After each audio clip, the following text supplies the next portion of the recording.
Welcome to Deadtime Diner. What's on the menu tonight? The unknown. I'm your host, Christopher Allen Brewer. It's Dead Time, and tonight the special is the supernatural. Order up. In 2013, James and I checked into the prog room at Denver's historic Croke-Patterson mansion for an evening of paranormal investigation. With us was our friend Brett Leal, who we had met the previous year in LA when we were filming an episode of the Biography Channel's My Ghost Story. We were also joined by medium Deborah Lundquist, who is going to give us her psychic impressions of the building. There are many urban legends and ghost stories surrounding it. When I lived in downtown Denver, I used to walk by it several times, and I always felt as if I were being observed by someone from the upper turret windows. Being a Native American raised with tribal beliefs regarding a spirit world, I'm very sensitive to energy from that plane, and this was an energy I often felt when treading past the Patterson, as if something knew I was aware of it. As I became more active in the paranormal field, I would begin to hear more and more stories about the mansion, which was completed in 1891. The man who built it, Thomas Croke, believed that it was cursed, and after the death of his wife and mother, he would sell it only 6 months after its completion. Several mysterious fires would take place inside the mansion over the years, as well as some inexplicable events. In one, security dogs are assigned to the building, which are later found dead after jumping from a second-story turret room window.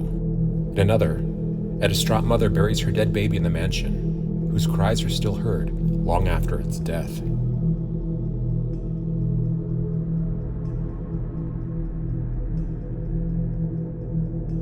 It's also located down the street from Cheeseman Park, a former cemetery where thousands of unclaimed bodies remain buried underground.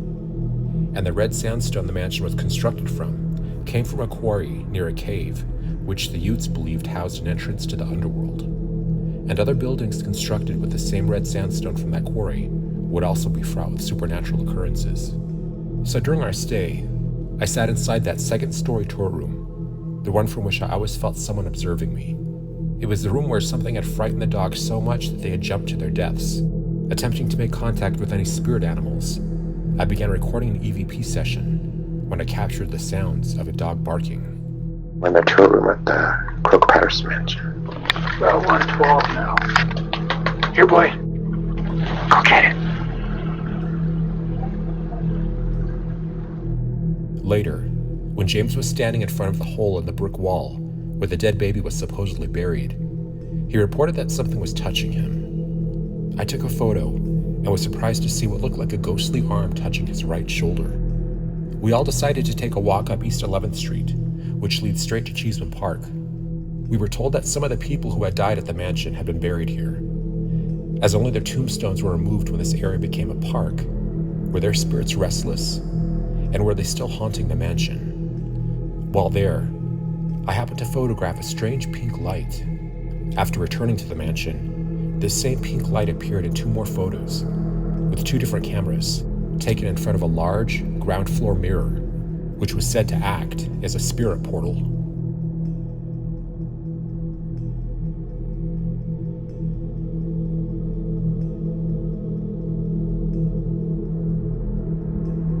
Later, I was trying to think of the cemetery where Thomas Croke was buried. As soon as the answer came to me, and I uttered Olivet, an orb of light moves past the camera. Olivet Cemetery. Was this simply a dust mote, or something else? When we were in the basement, I brought Deborah over to an area where I had seen a strange, white, gauzy shape slowly emerge from the wall and then shoot up straight through the ceiling.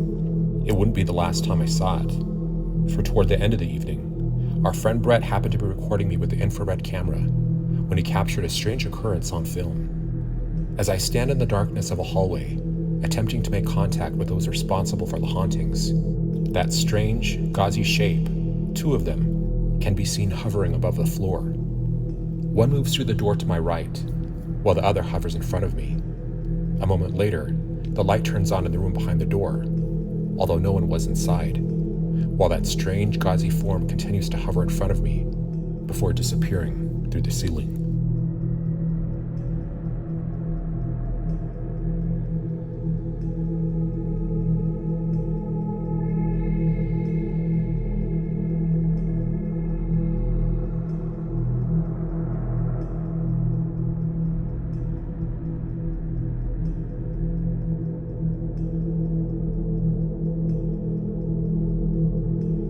What's the most paranormally active location you visited?